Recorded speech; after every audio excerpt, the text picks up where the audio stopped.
ꯃꯤꯠ ꯑꯅꯤꯒꯤ ꯈꯦꯠꯅꯕꯁꯤ ꯌꯦꯡꯕꯤꯌꯨ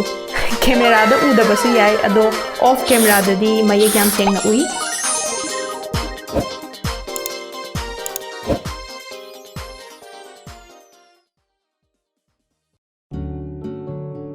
Hello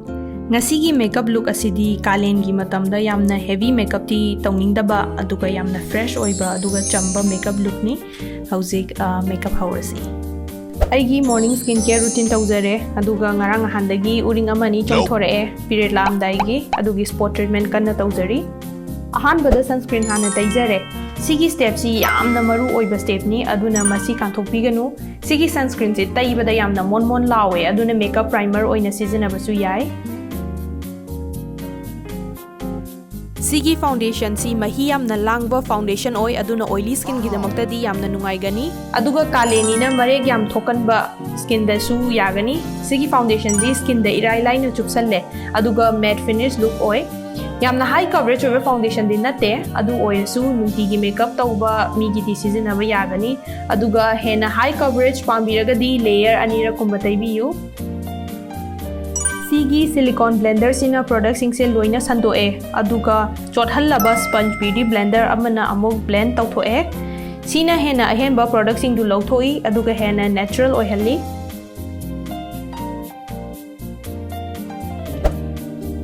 Mathangda concealer ama lauraga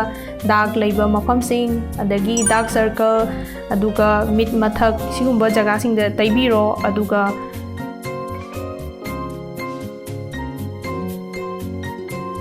fazana blend tawthokpiro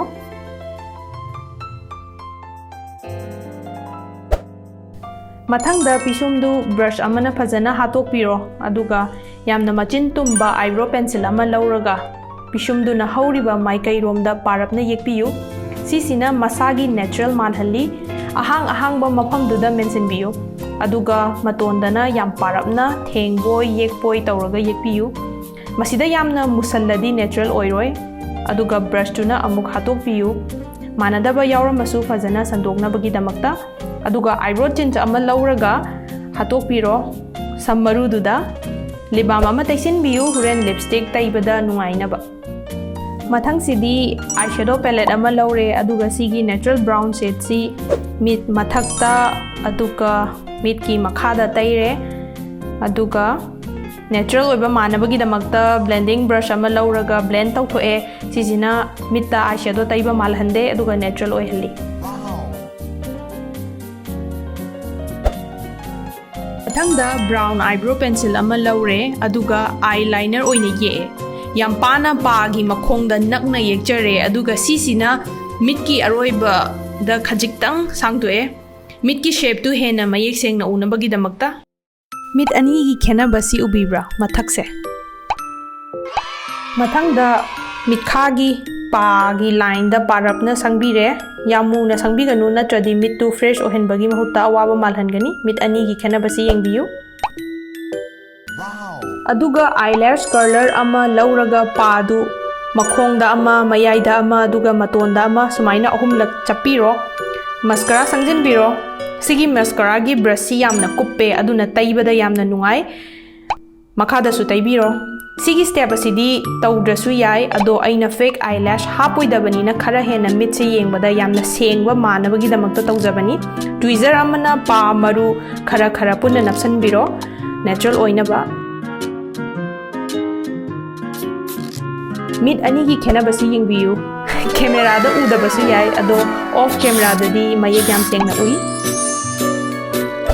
Mathangda sigi light shimmer si lauraga aigi mikhagi pomba matek siga mithupkada sangjare aduga blending brush amana blend tawthoe sina aigi mitsi hena angang malhanba aduga hena bright ohelli khara tawsana tabani makeup sidi natra Oh yes Brown shade ama lauraga aigi natongi side ta parapna taire aduga blender ama lauraga blend tawthoe yam yakna tadanaba aduga khadangda khajiktang taire naton sumangda su sina aigi feature sing se mayek senghalli Mathangda blush coral machu changba ama laure aduga aigi khajaida natonda haipetang taire aduga ꯂꯥꯏꯕꯛꯀ ꯈꯗꯥꯡꯒꯗꯁꯨ ꯅꯥꯜꯂꯦ ꯁꯤꯅ ꯁ꯭ꯀꯤꯟꯗ ꯀꯂꯔꯁꯤ natural ꯑꯣꯏꯍꯜꯂꯤ ꯑꯔꯣꯏꯕꯗ ꯂꯤꯞ liner ꯑꯃ ꯂꯧꯔꯒ ꯑꯩꯒꯤ ꯆꯤꯝꯕꯥꯟꯒꯤ ꯃꯁꯥꯒꯤ ꯁꯦꯞꯁꯤꯗꯩꯁꯤꯗ follow ꯇꯧꯔꯒ ꯁꯪꯖꯟꯖꯔꯦ ꯑꯗꯨꯒ ꯃꯅꯨꯡꯒꯤ ꯁꯔꯨꯛꯇꯁꯨ ꯁꯪꯖꯜꯂꯦ ꯃꯊꯛꯇ ꯂꯤꯞꯁꯇꯤꯛ ꯑꯃ ꯁꯪꯖꯟꯕ ꯌꯥꯏ ꯑꯗꯨꯕꯨ ꯁꯤꯒꯤ ꯃꯆꯨꯁꯦ ꯑꯩꯅ ꯃꯥꯡꯍꯟꯅꯤꯡꯗꯕꯒꯤꯗꯃꯛꯇ ꯁꯤꯁꯦ ꯑꯗꯨꯝ ꯁꯪꯉꯒ ꯂꯣꯏꯁꯤꯟꯖꯔꯒꯦ ꯍꯦꯟꯅ ꯂꯤꯞꯁꯇꯤꯛꯇꯨ ꯃꯌꯦꯛ ꯁꯦꯡꯅ ꯇꯥꯅꯕꯒꯤꯗꯃꯛꯇ ꯀꯟꯁꯤꯂꯔ ꯑꯃ ꯂꯧꯔꯦ ꯑꯗꯨꯒ ꯃꯇꯥꯏꯗ ꯕ꯭ꯔꯁꯅ ꯅꯥꯟꯊꯣꯛꯑꯦ ꯁꯤꯅ ꯍꯦꯟꯅ ꯆꯤꯟꯕꯥꯟꯗꯨ ꯃꯌꯦꯛ ꯁꯦꯡꯍꯜꯂꯤ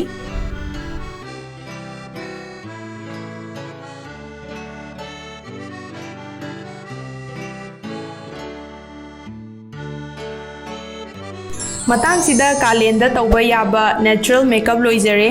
ꯁꯤꯒꯤ ꯃꯦꯀꯞꯁꯤ ꯌꯥꯝꯅ ꯆꯝꯅ ꯅꯦꯆꯔꯦꯜ ꯑꯣꯏꯅ ꯑꯌꯨꯛ ꯅꯨꯡꯊꯤꯟꯒꯤ ꯃꯇꯝꯗ ꯇꯧꯕ ꯌꯥꯏ ꯃꯈꯥ ꯇꯥꯕ ꯃꯦꯀꯞꯀ ꯃꯔꯤ ꯂꯩꯅꯕ ꯚꯤꯗꯤꯑꯣꯒꯤꯗꯃꯛ ꯀꯣꯃꯦꯟ ꯇꯧꯕꯤꯔꯛꯑꯣ ꯂꯥꯏꯛꯁꯨ ꯅꯝꯕ ꯀꯥꯎꯕꯤꯒꯅꯨ ꯑꯗꯨꯒ ꯁꯣꯏꯗꯅꯃꯛꯀꯤ ꯑꯅꯧꯕ ꯚꯤꯗꯤꯑꯣꯒꯤꯗꯃꯛꯇ ꯁꯕꯁꯀ꯭ꯔꯥꯏꯕ ꯇꯧꯕꯤꯌꯨ